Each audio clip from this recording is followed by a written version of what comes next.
MD Sakib, the section leader for the Utility of the Future program, which encompasses this project.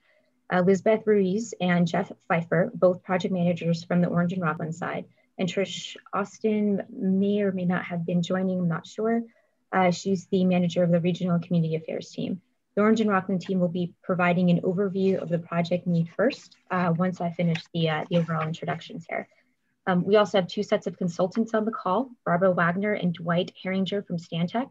These folks are environmental/civil engineers guiding us through the early development permitting process. You'll be hearing from them shortly to walk through the application materials. Lastly, we have our consultants from the Energy Storage Response Group, or ESRG for short. The ESRG team are recognized experts in energy storage safety, as they are very familiar with testing, code compliance, emergency response, site safety, and training.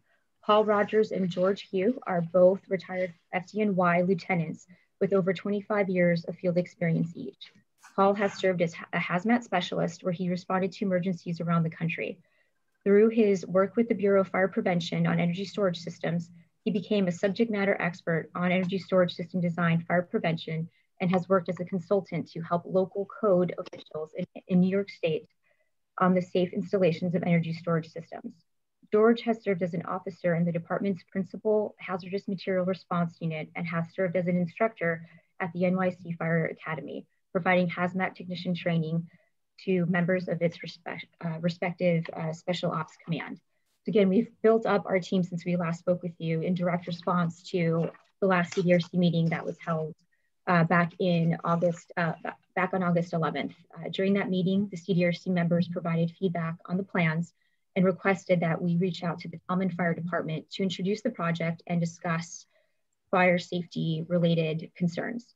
We've since held 2 outreach sessions with the various members of the fire department and have provided a summary of those outreach efforts, in a letter to the committee on Friday. We've addressed the project specific equipment and training requests in the letter as well that was provided over from the Tallman Fire Department. We can go through the letter in greater detail after we discuss the need and the updated site plan submittal. For now, I'd like to hand it over to the Orange and Rockland team to provide an overview of the project need, just kind of refreshing your mind as to why we're even here today presenting this project. So Lisbeth, I'll hand it over to you. Yeah, good morning, everyone. So as Christina mentioned, my name is Lisbeth Ruiz.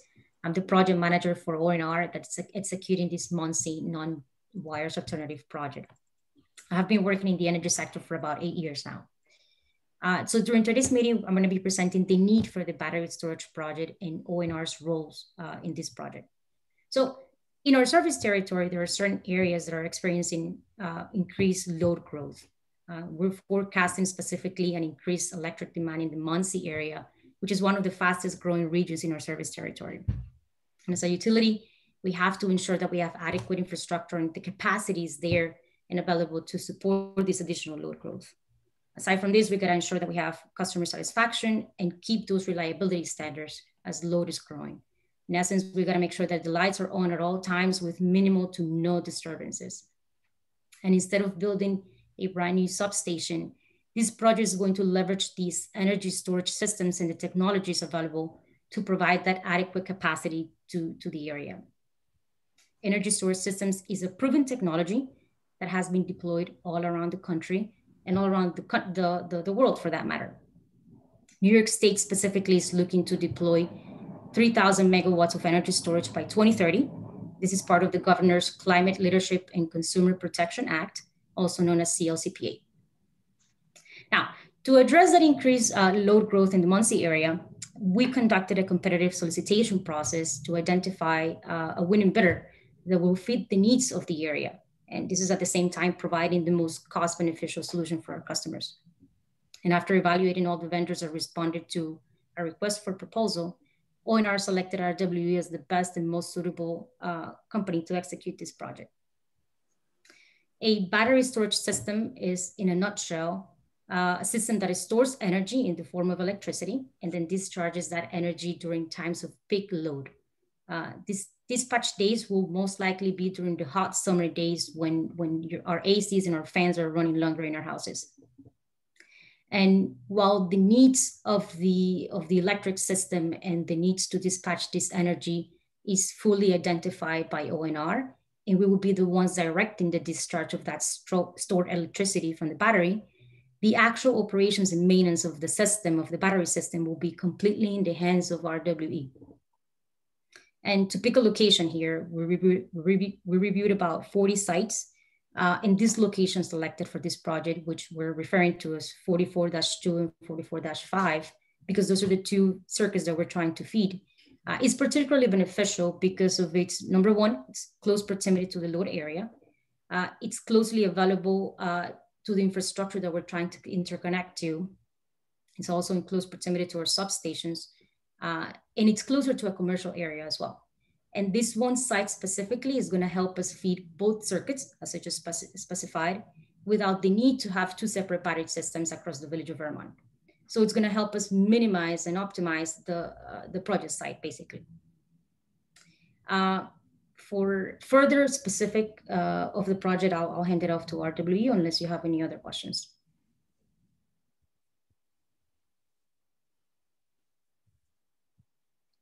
All righty. Seeing none, thank you, Elizabeth, for that overview. Barbara Dwight, I'll hand it off to you to discuss the updated narrative, site plan, and plan set. Very good. So thank you very much to ONR for laying out the needs of the project. And thank you to this board for your input at our first appearance. I want to just briefly walk through the plan revisions and the developments based on your requests, on discussions with the fire department, and also on technical advice from RWE's engineers and the consulting team. So a very quick recap of the site. It's located at 375 Route 59. It's zoned for neighborhood shopping, located near, as was mentioned, two very important ONR utility circuits, and has excellent access off of Route 59. It's relatively open, level space for the equipment, and the use is compatible with the zoning. So the village determined that this is a utility use requiring a special permit. It's currently developed with two buildings. It's the former Airmont Pub and a two-story building that's currently a residential rental. The original plan that we looked at in August preserved that residence. However, during our August appearance, this committee provided feedback that it would be preferable to demolish both buildings and revise the plan to make the equipment plan more compact. So that's what we've done with this submittal, and I want to talk a little bit about how that's changed the plan. One advantage of the more compact plan is that we were able to increase the setback to the residential neighbors to the south. So the original plan would have required a variance request to allow a 50-foot setback, but we now meet the 75-foot setback for a special use permit application. That leaves us with only one variance to be requested, and that one is for development coverage. Utility use only allows a 5% development coverage. The existing is already at 31%. And our original plan called to increase that up to 54%, but the revised layout has allowed us to reduce that a little bit down to 51%, and also allows us to remove some of the existing asphalt to the south that won't be required going forward. So in addition to the change in the layout, our RWE has chosen to replace the original energy storage units with similar but more efficient units. So the total number of units has been reduced from 15 to 11, while still providing the same electrical storage capacity. So that very nicely complemented our more compact layout and allowed us to pull the units a little farther from the western property line, in addition to that move to the south, and also allowed us to move the electrical equipment up to the north, where it's more accessible from Route 59 and kind of reduces the visibility from the residential neighbors. That additional space also allowed us to add more arborvitae trees for screening to the south, and to add some new arborvitae plantings on the north along Route 59, which will be a benefit visually. In addition, that more compact layout allowed us to save additional existing trees. So our removals have been reduced from 32 to 26. We've saved 6 trees. As to stormwater, we are still disturbing less than an acre and a SWIP will not be required.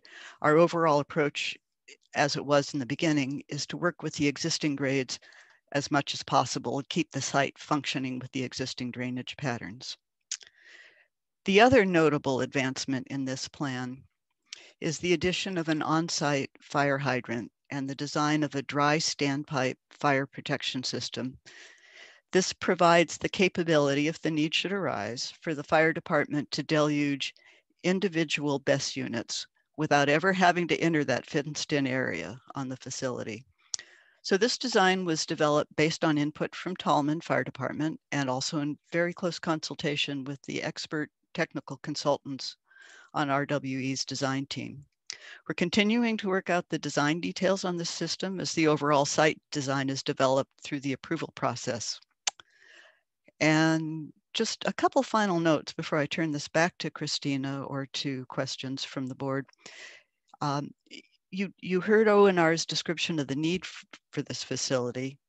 From the neighborhood's perspective, from the compatibility point of view, compared to typical businesses or other commercial operations, this facility will be a very low-key neighbor. The lighting is going to be minimal. The equipment will meet the village noise code and performance standards. There's no on-site staff on a daily basis. The regular scheduled maintenance will occur during the day, small crew. Typically, that's a couple times a year. There's going to be almost no traffic, no litter, no garbage truck pickups, no nighttime business activities, that sort of nature. We think it fits very well within the existing commercial business residential context that we're proposing. And with that, Christina, I will turn it back to you. Great, thank you, Barbara. Suzanne, we're opening it up to questions now if there are any on the application. Okay. Valerie, do you want to comment first? How are you? Good. So I think, to a larger extent, I think this overall site plan is better than the last one. I think my biggest concern is I understand that you have a 30-foot side yard setback, and I know you're planning to just kind of keep what's existing there. But since there's a residential dwelling right next door, I think it would probably, I'm sure the planning board is going to be interested in some more buffering, especially landscape buffering to hide any sort of visibility of the battery energy storage systems. I do think, though, one of the other concerns that I saw in this, since the village does not have a battery energy storage systems law, to some extent, the utilities regulations that they have on the books did not take into consideration a system like this. And I think to a larger extent, it would be helpful that as you go through the approval process with the planning board in the village, that you look at the NYSERDA's model law. Because in NYSERDA's model law, they have specific plans like emergency plans, operation and maintenance plans, decommissioning and commissioning plans, all associated with the safety of these battery energy storage systems. And I think those types of plans and those types of requirements would be very helpful to the village as they process this application, and also so that they can have some surety, and including the Tallman Fire Department, that you have looked at all the emergency systems. And so far, I haven't seen any of that in your application submittals. And so that's something I think that would be important moving forward. Understood. We have reviewed that, and you plan to provide those some of those plan sets at the appropriate time. So for the decommissioning plan, obviously we have to have a pretty good idea on our design, and we won't get there until we continue to move forward through the process with the village and incorporate that feedback into that plan set and the emergency response plan as well. But we have prepared the draft emergency response plan and have submitted that for review and comment with the fire department. Right, so and I also think, and the draft emergency, did you submit that to the village as well? We did it. We're still waiting on feedback from the fire department on that. Okay. So I think, right. So I think it's important throughout this that there's a coordinated effort between the village and the fire department. And so what you send the fire department is also sent to the village, because I'm sure the building inspector is going to have thoughts on these matters as well. And same with Eve. So I think it would be helpful if we all receive the same documentation that you're submitting to the fire department. Understood.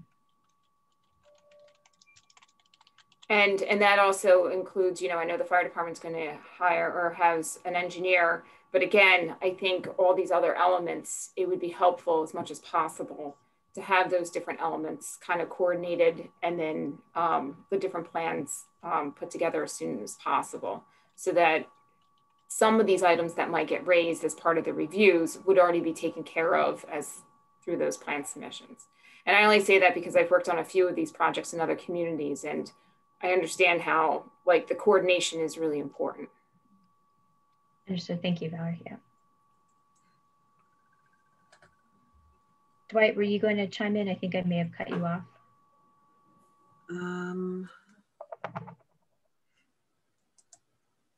No, Christina, I had trouble connecting. This, okay. I'm just joining right now. So if there's anything site work related that is outstanding, I'd be glad to address it. Sure. And Barb. Yeah. Okay, Eve, do you have any comments? Yes, thank you.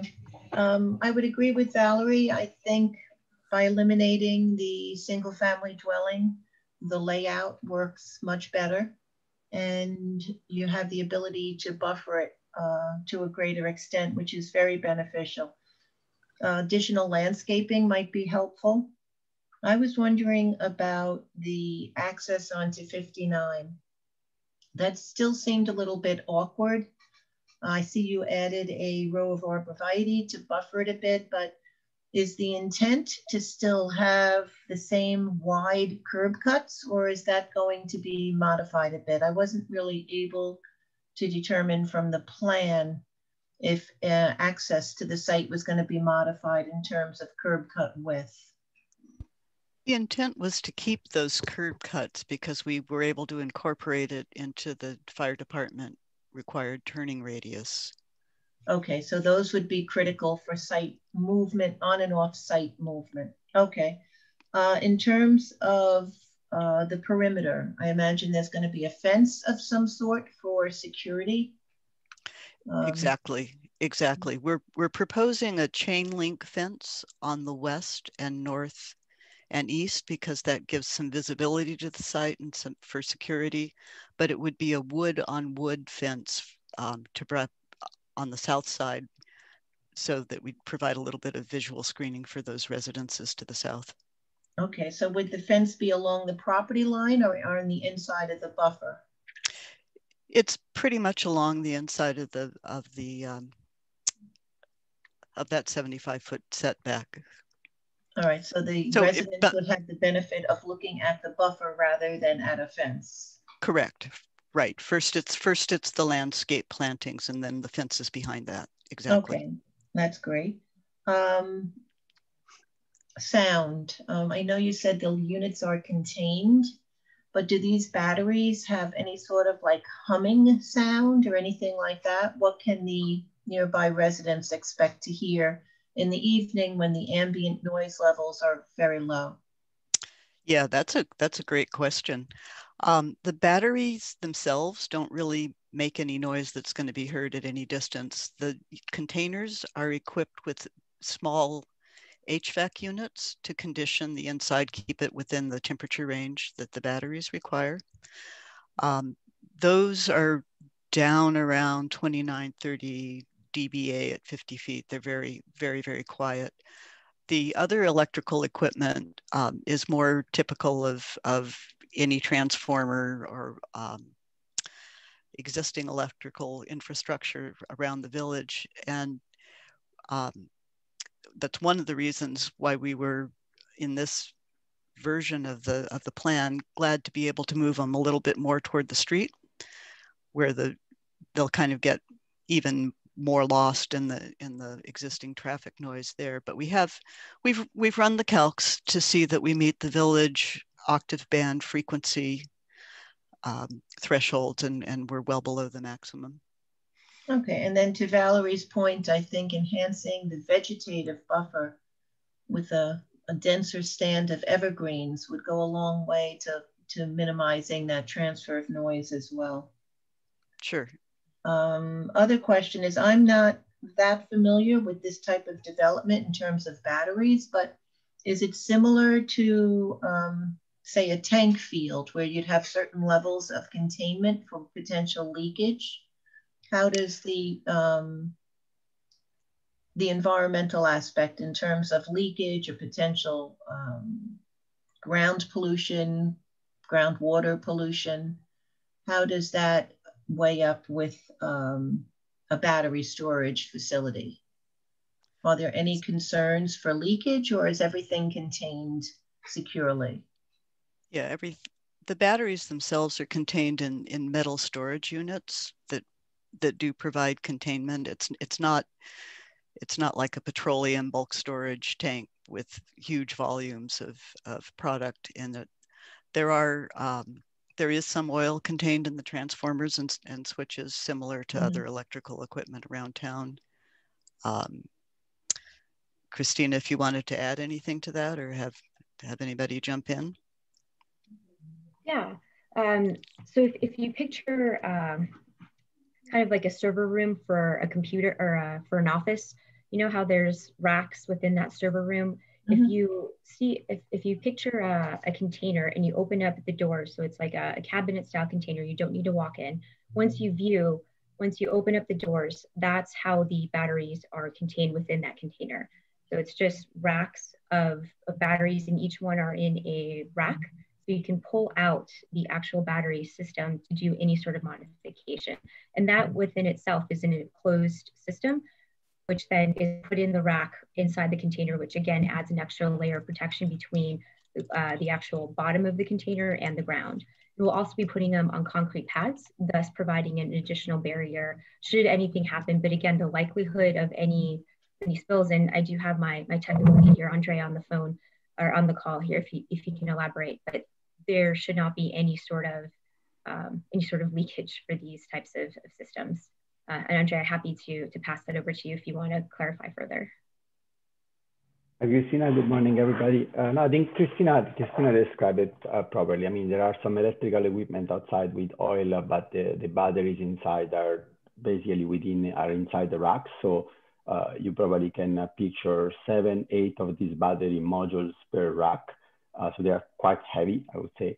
And inside, so there are different layers of protection. So let's say there is let's say within one module, then within the module, there are the cells, right? So that means also that there are different layers of protection for leakages. So even if one cell had to leak, which by the way, the batteries are solid, but there is some electrolyte, even if it leaks, there is an additional layer, which is the module.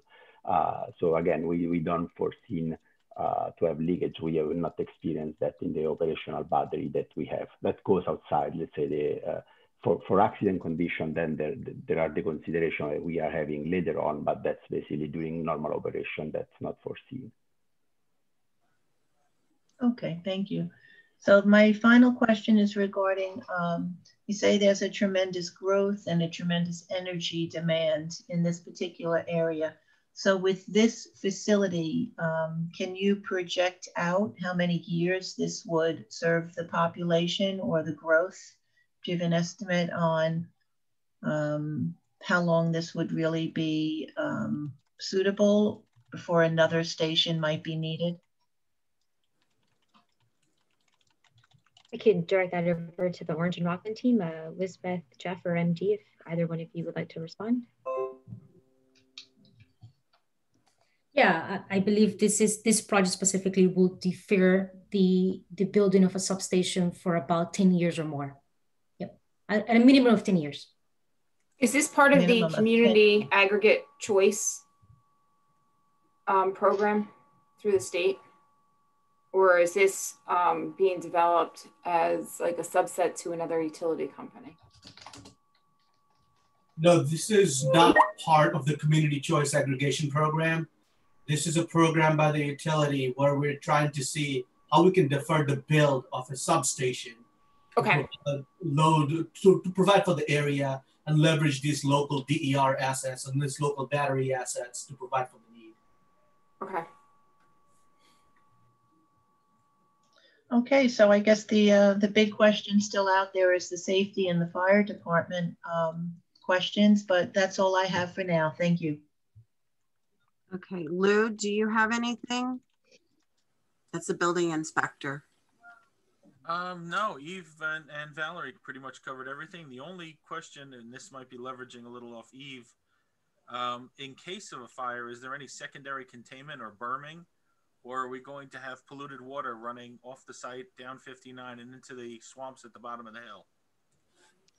Yeah, so we'll elaborate more in that energy response plan that you'll be seeing, but the fact is that the types of pollutants that are anticipated from a fire in this facility are really not that much different from any other facility in the village, and we'll provide the MSDSs and the fire data to support that for your review.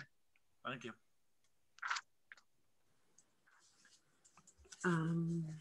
Okay. Amy, I don't know if you have anything. Just very briefly, first of all, I agree with Valerie and Eve's comments. I'd like to thank ONR and RWE for listening to what we had to say back in August and revising the plans accordingly. I think this is a much, better plan.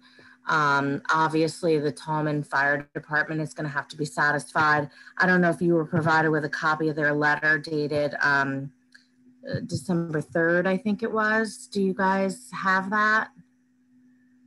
We do, and just to note, our response letter, official response letter came out on Friday. So if this came out on Thursday, I think there may have been some miscommunication between our two groups, but we did provide a response to some of the letters that they had previously sent to us right after our outreach sessions.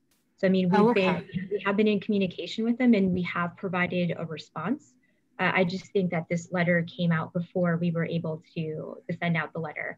And I believe Suzanne did forward you guys a copy of that letter. And in there, in the appendices, we do include the documentation from the previous communication that we've received from the fire department. Okay. I'm just, I have just two minor comments. One is, since the Tallman Fire Department is such an integral part of this, of the planning board's consideration here, Suzanne, I'm pinch hitting for Dan today, so I don't usually cover CDRC, but I don't know if it's appropriate to invite them maybe to the next CDRC meeting so that we can all hear what everybody has to say in one group setting. I think that would be beneficial for everybody. Also, this is down the road, but I can see the planning board perhaps wanting to visit another similar facility that, is comparable to this so that they can, take a look and get a feel for, the sound and the buffering and whatnot. So you may want to give some consideration to that. I don't know if there are others in Rockland or Orange or nearby. But other than that, my suggestion would be that, we bring in Tallman and involve them in this conversation. I think it'll make CDRC go faster and get you to the planning board more quickly. Okay, so you want me to contact the Tallman Fire, the chief, the John Hawk, our contact, and ask them to participate in the next meeting? Well, I mean, I think that it's up to them as to whether they want to, but I think that we could certainly let them know that there's a CDRC meeting and that we would welcome their participation in the meeting. Okay. It is technically an open meeting. And so it might just be a little bit more efficient for everybody to hear all the comments at the same time. I don't know if Lou, Eve, or Valerie have any thoughts on that, but that's just my thought. I would agree. I think it's a great idea if they're able to attend. Okay. This way we can have more of a conversation, more of a dialogue, rather than just review letters. So I think it would be very helpful. And I think in terms of this, the applicant though, I think we probably need to, you know, because if we have the fire department come back and it's really going to be focusing on like some of the site plan issues, but if we start dealing with emergency plans and the like, I think that's when, again, not to, you know, but to reiterate that all these additional plans need to be provided for us to review. So whether that's going to be done at the planning board level, or whether we want to actually have that take place at CDRC.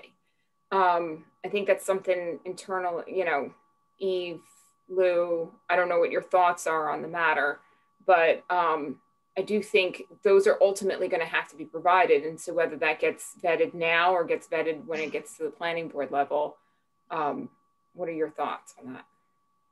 I think to have it sooner is better, especially if the fire department comments are going to affect the layout plan. Right. So the sooner that we're all on the same page with the fire department, because I think they're sort of leading the charge here with the safety issue, and some of the other layout items may be a little bit more flexible than their items are.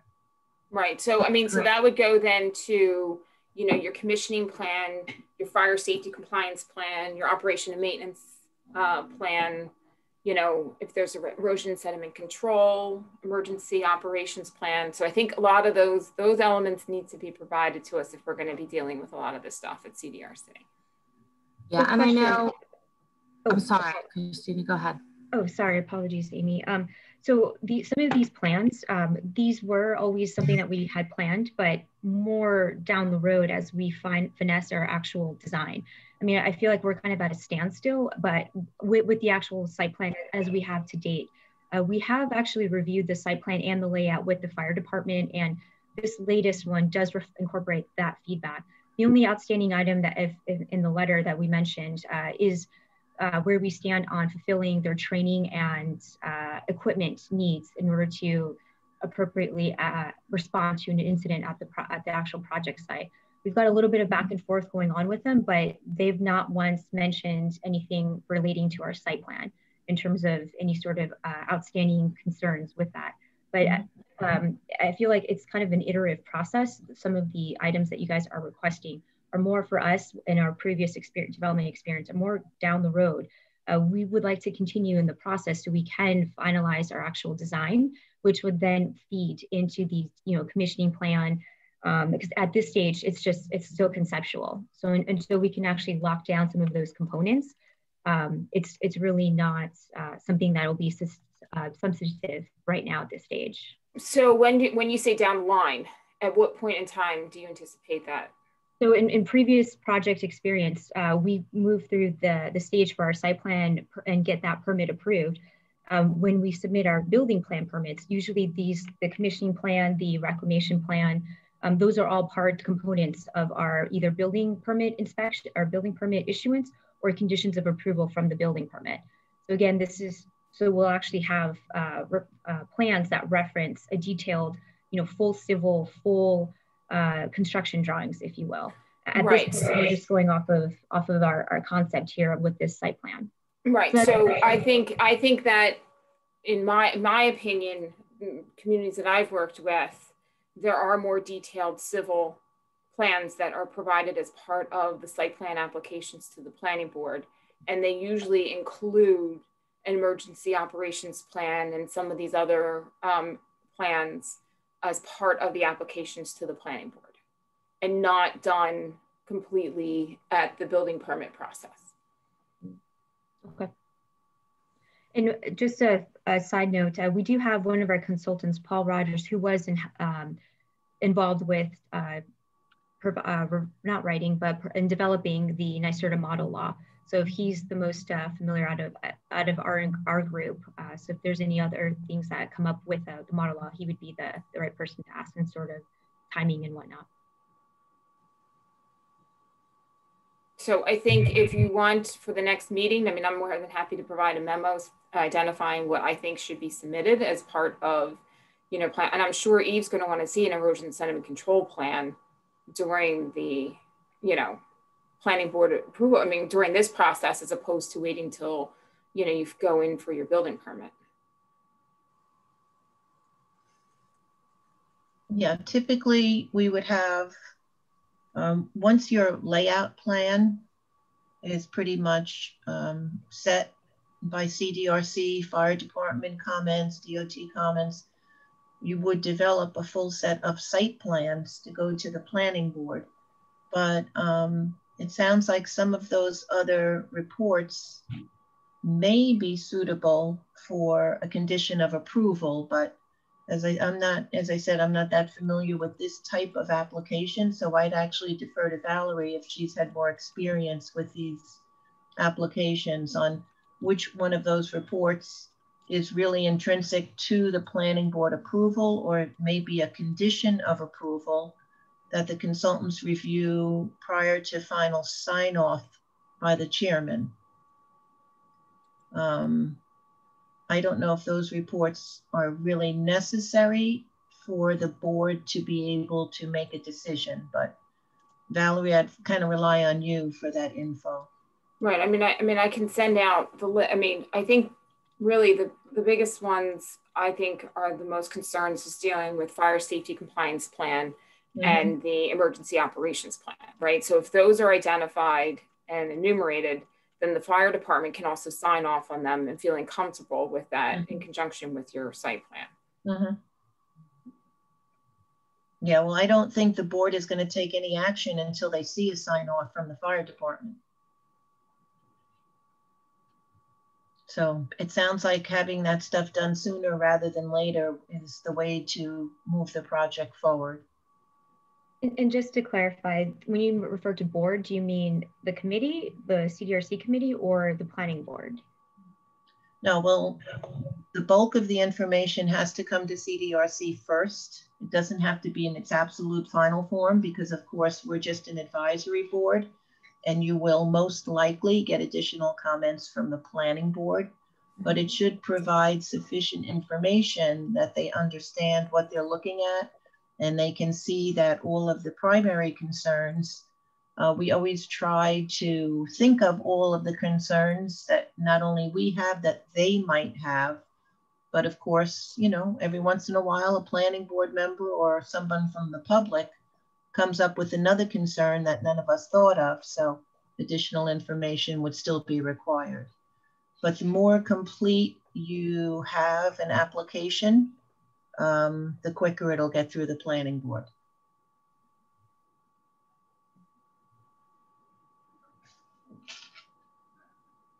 And Eve, as you say, there would always be the understanding that there might, it would then be an iterative process, that the emergency plan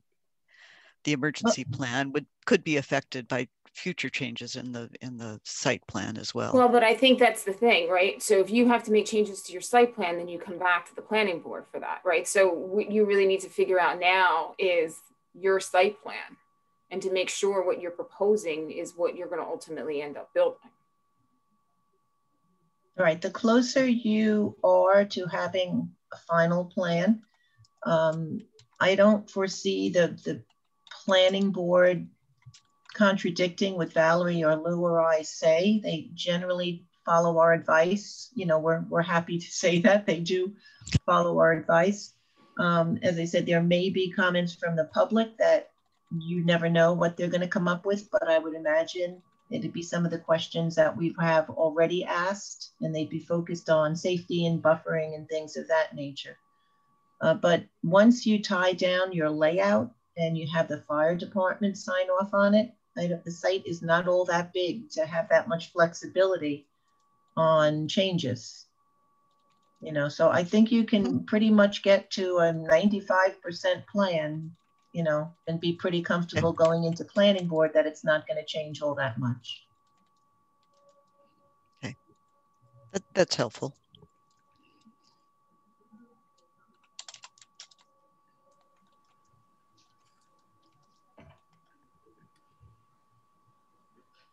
Anybody else have anything? I wanted to just mention, in terms of the percentage of completion, we actually have made some pretty substantial modifications to the site plan right now, and I'm not sure Apologize for being a little late, but the fact that the project is now committing to a new hydrant out front that would be installed and a number of standpipes, one of them going to each of the units. We actually have, and we depicted that and have described that to the fire department. And as Christina said, we haven't gotten any downside to that. In fact, it really meets, from a site plan point of view, all we know that they want really at this point. So it's just the plan. So there can be something that could be said that it's quite far along in terms of, as far as we know, what the fire department will need. It's just the equipment discussions that I think are the focus of the current negotiations with them. Okay, so when you say equipment, would that change the footprint or the number of units, or is that something that's sort of contained within those, for lack of a word, those enclosures? No, not to our knowledge. No, this iteration here, we've actually shifted things slightly to make them as accessible and visible to the firemen, as some turn from an east-west orientation to a north-south orientation so that the firemen, when they're standing at the fence, could look down the units. And we also, to bring in all these numerous lines of you know, like the connections when you come up to a building, a dry line that is there that then the pumper truck or would either directly take it from the hydrant to the pumper truck to this quick connection, or they might go directly. We haven't gotten to that point with them. That'd be a choice, but those are all outside of the fence and they'll all be numbered by the units. So it's just like a building where a fireman would come up to it, and with thoughtful connections, all that would be worked out. But I just was wondering, you know, that some of the plan with the fire department is going to be a bit iterative. And I think Christina is concerned that, you know, that we can proceed in the process, because there'll be many different discussions, who calls who, when, and all that, but those could all be worked out as a condition. Sure, and I don't think that level of detail is what the planning board needs. They'll need to know that the system exists and it will be designed properly and to fulfill the fire department's needs, but to know where each and every little pipe goes, I don't think that level of detail is needed to get to the planning board.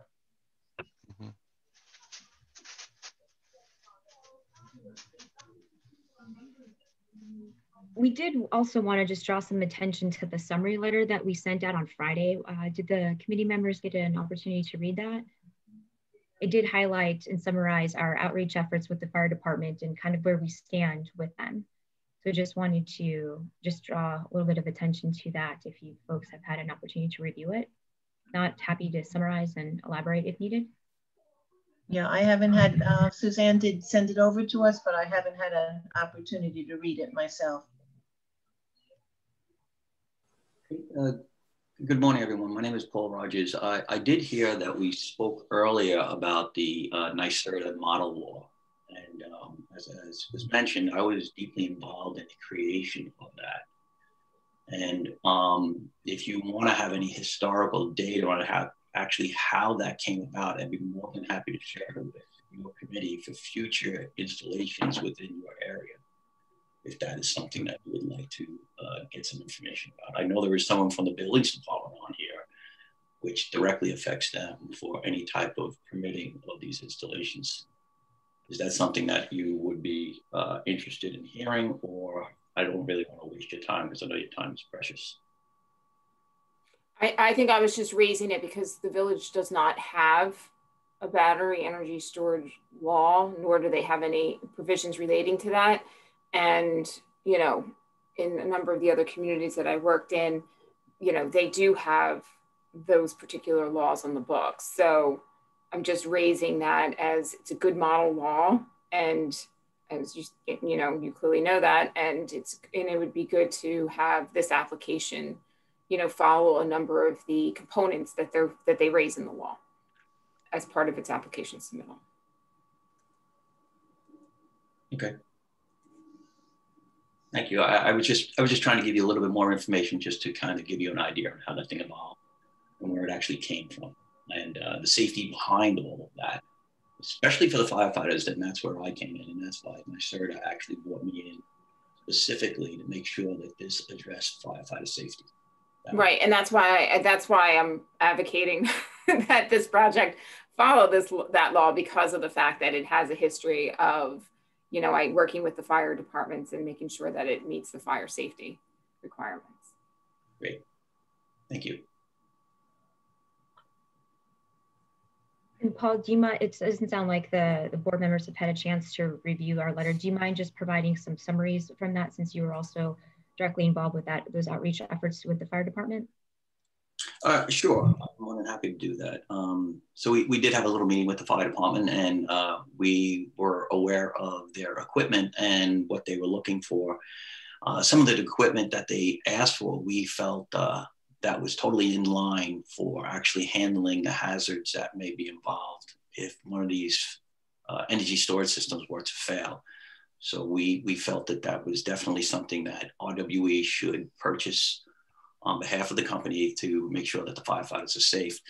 But there were other things in there that we weren't able to connect the dot on how that equipment would help to facilitate and protect them properly. Some of the equipment and training that they were asking for was out of scope for what it actually was going to be used for. So we tried to work around some things where we would still be able to get some training for them, because this training that's available for firefighters is not certified anywhere. It's a brand new thing in the fire industry. So the fire departments haven't even, or standard development organizations have not developed any type of training. There was some training developed by NFPA. I was involved in that training development, but that is no certification. And the fire department was really looking for some sort of certification by a standard development organization. So this is where we had some concerns about, we weren't able to get that certification for them. They also wanted to deal with some training that really, again, did not apply to battery storage at all. So it was outside of the scope of what the training that they were asking for to deal with these battery incidents.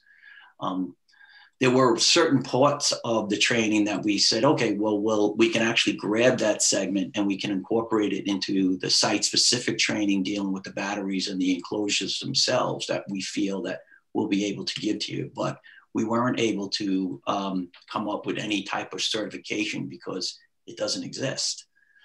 So this is one of the concerns that we had with giving them all this training needs for stuff that really was not going to be applicable to their response for a battery energy storage system. And that was a big thing that we looked at from our point of view, is giving them training that really were not going to address any of their, not address the hazards dealing with energy storage systems, and how to actually handle these things. So, and again, there was some equipment needs that they asked, again, was out of scope on how the equipment should be used. And if you using equipment in improper manner and out of scope, you're not getting the actual benefits of how it should be used properly.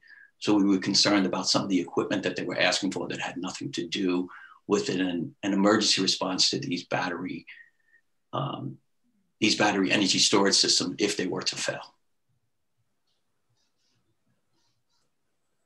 Any questions on?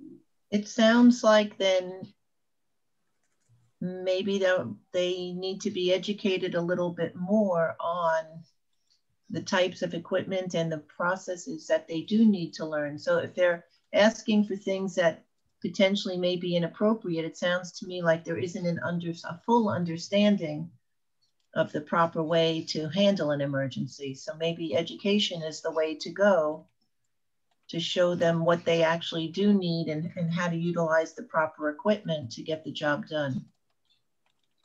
I would agree with that. And we're willing to give them that education and explain to them the hazards associated with it and how do they protect their members on the scene to make sure that they can mitigate these things safely. And that's exactly how the code, the International Fire Code, or the New York State code that is out there for energy storage systems, that's exactly what they did. They adopted a code that really looks out for the firefighters. I was involved in the development of that from the International Fire Code on that task force too, representing firefighters throughout the country. And I was able to get that, those components that were going to make it safer for the firefighters. So we really pressed our authority to try to make sure the firefighters were safe for any installation going in with these things.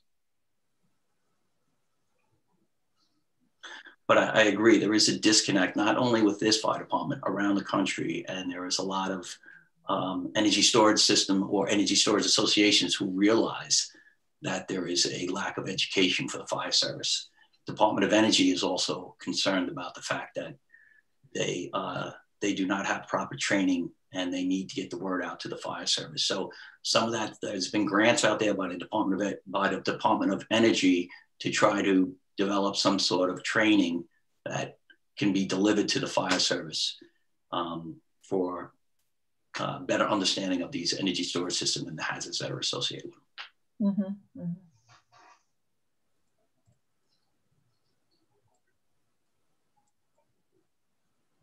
Also, this is Andrea. I just want to bring a little bit more the point from the engineering and technology of RWE. So we are really new with we are not new with the technology. So we within the group, we basically built already more than 100 megawatt projects worldwide. Currently, we are building 250 megawatt towers of battery storage system in Europe, and of which is also 2 in the United States, in Texas and in Georgia. So I mean, we are extremely confident of what we have designed for the projects, which are probably meeting the highest standard that we have seen. And we have actually developed, also try to really collect all your concern and the concern from the fire department. So from a design point of view, I don't think there is any, let's say, discussion on the highly reliability of the sites. Yes, there are the open points on the training that we have been discussing here, but I just want to bring the high level of confidence that would basically be our state-of-the-art design that we collect also all the learnings that we and the industry have been doing in the last years. I do want to add one thing. The fire department did say that they were looking for certified training for battery energy storage system. They weren't able to find it. And again, the reason they weren't able to find it is because there isn't any out there for any type of certification for this type of these type of hazards that dealing with the battery energy storage system, specifically lithium ion. But I want to make sure that you know that the fire department did mention that they were looking for that training. And also, Paul, to reinforce that, I mean, also with the 2 systems, actually 3 systems, the 2 are twins that we have in the United States, so 1 in Arizona and 2 in Texas. We provided training to the fire department. Basically, immediately after the commercial operation, we had the fire protection, the fire department coming to the site. We provided also training. We actually have also pictures of the event if you are interested in, and we agreed with them basically on what the emergency response plan would be. Actually, not only with them, but also with the local stakeholders, so that in one case where also the landowners, because it was in Texas, closer to our wind farms, and in case of the system that we have in Arizona, in Tucson, we also involved the local utilities, because we were concerned that if people would have see a fire, they would have probably called utility, because they would have been unable to define who the owner of the system was. So that always, I mean, providing training has always been our standard, and we will continue to do that also for the future projects. Yeah, and another thing is NYSERDA actually, I put together a training course for firefighters through NYSERDA, but that is just an overall training on all different types of chemistries, not lithium ion based. I mean, lithium ion would be one of the chemistries, but it's an overall view of battery energy storage system. And that has continuing education units, and it was really more developed for the building officials for them to attend. And NYSERDA was doing some of these outreach seminars for different building officials in certain areas. I know they did one in Westchester. I was there with them on that. Nassau County, Suffolk County, upstate New York, and Buffalo. So these things were out there, but since the pandemic has taken place, all of it has actually stopped. They haven't been out there doing any of these training seminars for code officials and fire departments.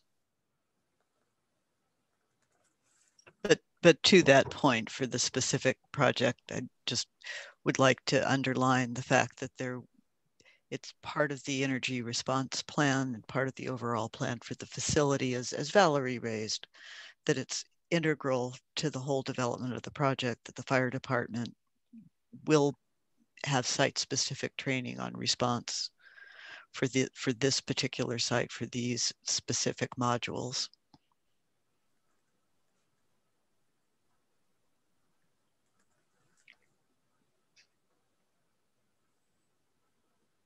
So in a nutshell, just wanted to highlight that we have been in communication with the Tallman Fire Department since our last meeting in August.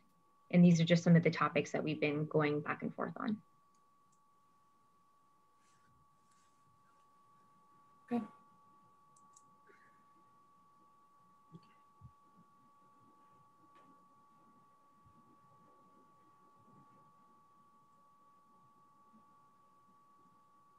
So next steps, you want them to come back to CDRC?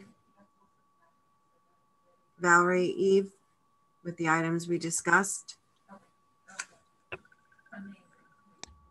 Hello? Yeah, I think that's a good idea. Okay. And have the fire department come. Right. Well. Yeah. And I'll contact them. All right. Anything else? Were they not invited for this meeting? We were under the impression that they would be attending today as well. CDRC is a public meeting. They're well aware of it. I didn't do a formal invitation.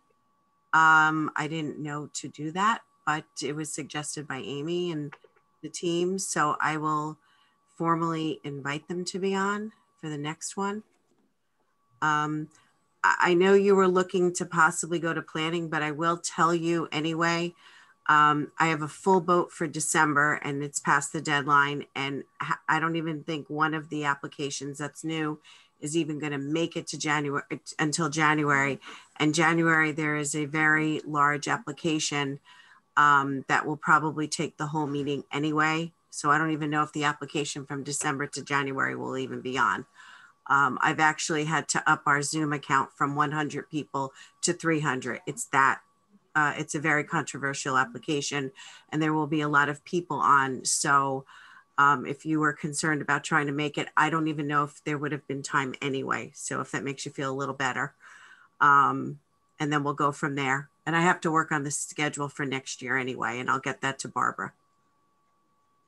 Appreciate it. Thank you, Suzanne. Would it stay most likely in the same frequency? Oh, yeah. Yeah. CDRC is always the second Tuesday of the month at 11. Planning board's always the fourth Thursday of the month at 7:30. I know you mentioned you're going to need a variance. You would first go to planning. They would have to do a referral to go to zoning. Zoning is the second Thursday of the month at 8 p.m. So it's just really looking at the calendar and doing the submission deadlines, which is typically 5 weeks, anywhere from 4.5 to 5 weeks prior for planning and zoning, because I have to send out for comments to the agencies and to Rockland County Planning. That's why it's so far ahead. CDRC is roughly around 3 weeks or so, depending on where it is on the calendar. Okay. To give you an idea. Suzanne, is this, or maybe Valerie, it's a special permit by the planning board or village board? Oh, that's a good question.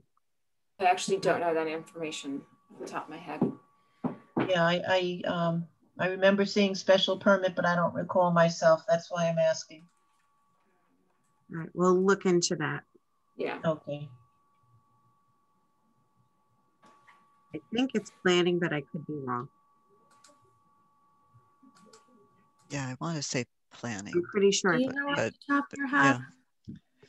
Yeah. What, Amy? I'm sorry, I didn't hear you. I was just asking Lou if he knows off the top of his head whether it's referral from Oh, but I just looked it up. Okay. And yeah, I have my book here too, Lou. It's a special permit from the planning board. Yeah. Okay, good. When we did the comprehensive plan, we moved most of the special permits to planning from village board for that reason. Okay, so that was a recent update. Plan.